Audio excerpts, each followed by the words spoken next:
પિતા છે ને એના ઉપર પુત્રીને બહુ પ્રેમ હોય.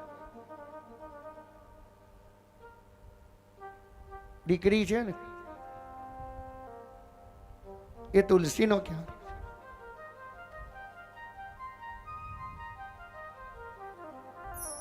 દીકરી પ્રેમનો અહેસાસ કરાવતી એક પિતાને એ દીકરી છે.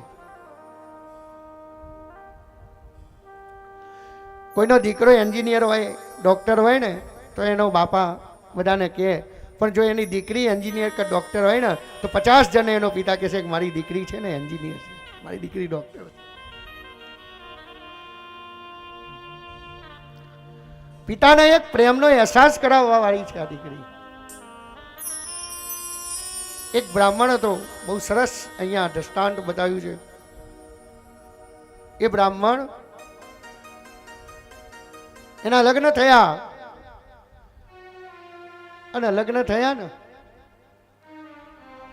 અને પછી એના ત્યાં પ્રથમ સંતાન એના ત્યાં દીકરી થઈ અને આ દીકરી 1 મહિનાની થઈને એની માતાને અચાનક કોઈ રોગ લાગુ પડ્યો અને એની માતા ગુજરી ગઈ. બ્રાહ્મણના માટે જાણે આપ તૂટી પડ્યું હોય એટલું દુઃખ થયું. પણ દીકરીને જોઈને એને થયું કે બસ મારી દીકરી છે ને આને હું મોટી કરીશ. અને પછી તો એ બ્રાહ્મણ પોતાની દીકરીને નવડાવે ધોવડાવે, ચાલતા શીખવાડ્યું.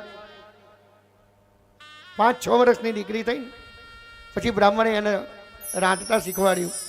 અને પછી તો રોજ સવારે દીકરી વહેલા ઉઠે ને પિતાજીને ઉઠાડી દે, ગરમ પાણી કરી દે. એટલી નાની દીકરી સરસ મજાની ચા બનાવીને પપ્પાને આપી દે પિતાજીને. 16 વર્ષની એ દીકરી થઈ અને પછી તો એટલી એ દીકરીએ એટલો પ્રેમ આપ્યો પિતાને કે ભૂલી ગયો. એને એમ જ થયું કે સર્વસ્વ મારી દીકરી છે. એની પત્ની ગુજરી ગઈ હતી એ દુઃખ પણ ભૂલી ગયો હતો. એટલો પિતાને પુત્રી ઉપર પ્રેમ. અને ત્યારે અચાનક 17 વર્ષની થઈ અને દીકરીને કેન્સરનો ભયંકર રોગ. પિતાને ખબર પડી, પિતા ઢુસકે ને ઢુસકે રડવા લાગ્યા. દીકરી કે પિતાજી રડો નહીં, જે કિસ્મતમાં હોય તો થાય, પણ મને એ ચિંતા થાય છે કે હું નહીં આવું ત્યારે તમારું શું થશે.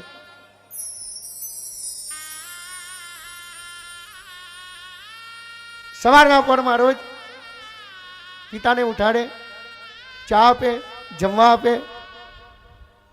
એટલો લગાવ હતો એ બ્રાહ્મણને. અને પછી અચાનક એ પુત્રીનું અવસાન થયું. બ્રાહ્મણના માટે જ્યારે આપ તૂટી પડી હોય ને એટલું કષ્ટ એના પિતાને થાય છે. અને પછી તો રોજ સવાર પડે એટલે પિતા એની દીકરીને યાદ કરીને રડે, મારી દીકરી હતી મને વહેલા ઉઠાડતી. જમવા બેસે એટલે તરત એને યાદ આવે કે મારી પુત્રી, મારી બેટી હતી, મને જમવાનું આપતી. રડ રડ કરે, આખો દિવસ એને યાદ કરે. અને જુઓ આ સંબંધ છે ને કોઈ દિવસ તૂટતો નથી. આ સંબંધ કોઈ દિવસ તૂટતો નથી સાહેબ. દિવાળીનો સમય આવ્યો, આખું ગામ આનંદમાં હતું.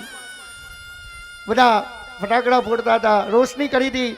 બ્રાહ્મણ સવારનો રડ રડ કરે, સવારના પરમાં રડવા માંડ્યો કે મારી દીકરી હતી ગઈ વખતે કેવી દિવાળી ઉજવી હતી, અમે કેવી કેવી મીઠાઈઓ બનાવી હતી. બ્રાહ્મણ ખાય નહીં, પીએ નહીં, રડવા લાગ્યો. આખી રાત રડતા રડતા સૂઈ ગયો. અને સૂઈ ગયો ને તો એને સ્વપ્ન આવ્યું. સ્વપ્નમાં એવું જોયું કે જે ગુજરી ગયેલી દીકરીઓ હતી એ 16 શણગાર સજી, હાથમાં દીવા પ્રગટેલા હતા. અને હસતી હસતી એ દીકરીઓ ઇન્દ્ર રાજાના ત્યાં કોઈ પ્રસંગ હતો અને આ દીકરીઓ જઈ રહી હતી. બ્રાહ્મણે જોયું આ બધી દીકરીઓ જાય છે, મારી પુત્રી કેમ દેખાતી નથી. ત્યારે 2-3 દીકરીઓ હતી ને એને પૂછ્યું કે બેટા આ બધી દીકરીઓ જાય છે મારી દીકરી પણ ગુજરી ગઈ છે, એ કેમ દેખાતી નથી? ત્યારે પેલી દીકરીઓએ કહ્યું કે તમે ક્યાં જાઓ છો? કે ઇન્દ્ર રાજાના ત્યાં આજ સરસ મજાનો ઉત્સવ છે અને ઇન્દ્ર રાજાએ કહ્યું છે કે આજ અપ્સરાઓ આવશે, અમે એના સાથે નૃત્ય કરીશું અને અમે જે આવ્યા છીએ ને એ આજ અમને વૈકુંઠનું ધામ પ્રાપ્ત થશે. તો કે મારી દીકરી, કે ઇન્દ્ર રાજાએ કહ્યું હતું અમારા બધાના ઘેર અમે ગુજરીને ત્યાંથી અમે ગુજરી ગઈ અને અમે ઉપર આવી છીએ. તો ઇન્દ્ર રાજાએ એમ કહ્યું હતું કે જેના ઘરના લોકો તમારા પાછળ જો આંસુ સારતા હશે ને તો આ દીવાના જે દીવા છે ને એ પ્રગટશે નહીં. એક દીકરી હતી, એ દીકરીને આવવું હતું પણ એના દીવા પ્રગટ નહોતા થતા. બ્રાહ્મણ શોધતો ગયો, સ્વપ્નની વાત છે આ તો. બ્રાહ્મણે જોયું તો એની દીકરી મેલા દાટ કપડાં પહેરેલા અને દીવા બુઝાઈ ગયા હતા. ત્યારે બ્રાહ્મણ કે બેટા તારે વૈકુંઠ નથી જોઈતું? ત્યારે એ દીકરી કહેવા લાગી કે પિતાજી, ઇન્દ્ર રાજાએ કહ્યું કે આ દીવા પ્રગટે ને તો જ તું વૈકુંઠમાં આવે. પણ પિતાજી આપ જે રડો છો ને એ આપણા આંસુ આ દીવામાં પડે છે અને મારા દીવા પ્રગટાતા નથી.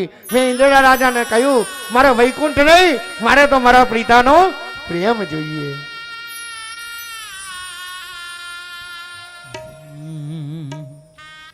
દીકરી મારી લાડકવાળી લક્ષ્મીનો જવતા એ સુવે તો રાત પડે ને જાગે તો સવાર. દીકરી મારી